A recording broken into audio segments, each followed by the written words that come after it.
Hey everybody, this is a quick video to show you how to do a hard reset on a Ring Chime doorbell. Now this is going to disconnect it from everything and restore the default factory settings, but you may want to do this for a variety of reasons. If you're having any kind of connection issues, if it's glitching or bugging in any sort of way, and you just want to get a fresh start on it, doing the hard reset can fix a lot of the issues.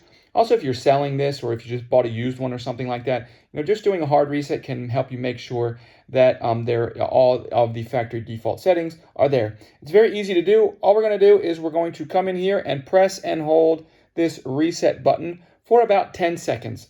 And you'll notice that it has worked when the indicator light up here will flash white, and then it will turn a solid color, and it will take it about 30 seconds to go through its reset process.